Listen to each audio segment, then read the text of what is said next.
আমি এখন সর্ষের তেল দিয়েছি, ফোড়নে পাঁচফোড়ন দিচ্ছি আর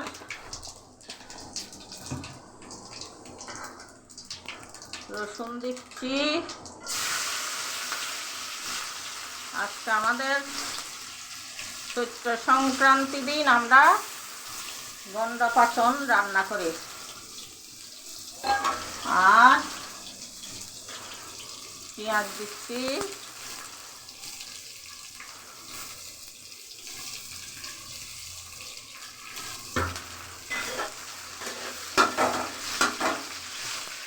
আর এখন আমি ফোড়নে লঙ্কা দিচ্ছি, শুকনো লঙ্কা,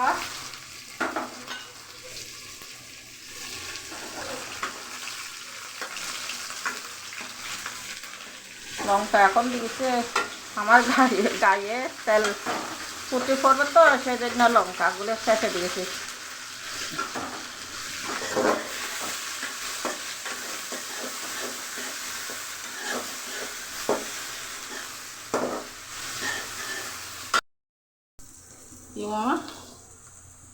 এখন আমি এসর আলু ঢেলে দিচ্ছি,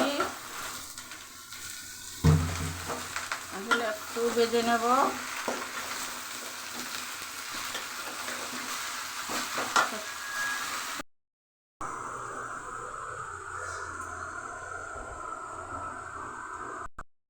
এখন দিচ্ছি মিষ্টি কুমড়া, ঝিঙে, আম, শসা।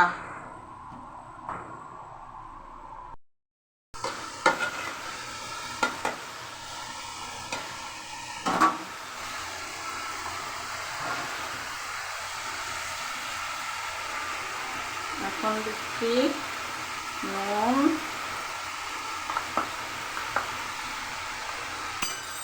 হলুদ,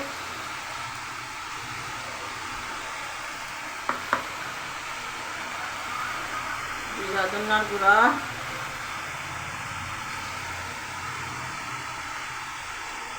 আর লঙ্কার গুঁড়া। লঙ্কার গুঁড়া অল্প দেব।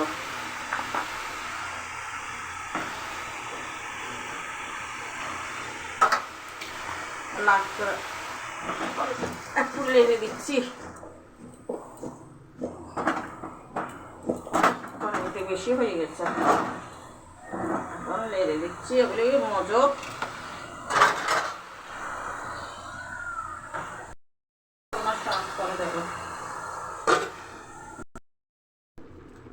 বন্ধুরা, আমি এখন শাক দিচ্ছি।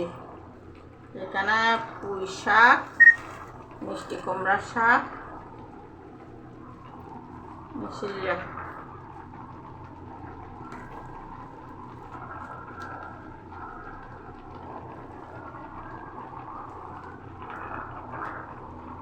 হাঁড়ি তো আসছে না, মজলে এমনি কমে যাবে।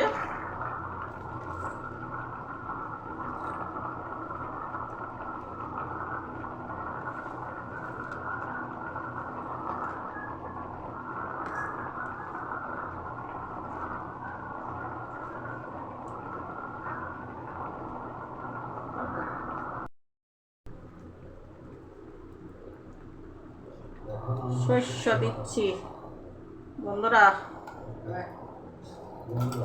এখন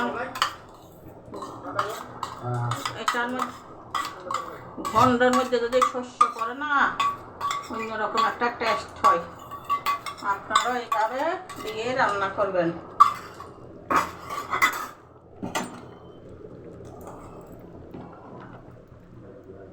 আমি শস্য দিয়েছি তো, আর এখানে গরম মশলা দেব না। শস্য দিলে গরম মশলা দিয়ে গরম মশলাটার সেন্টটা অন্যরকম হয়ে যায়, শস্যটা সেন্ট লাগবে না। শস্যটা দিয়েছি সেজন্য। আমার রান্না শেষ। আমার রান্নাটা কীরকম হয়েছে বন্ধুরা?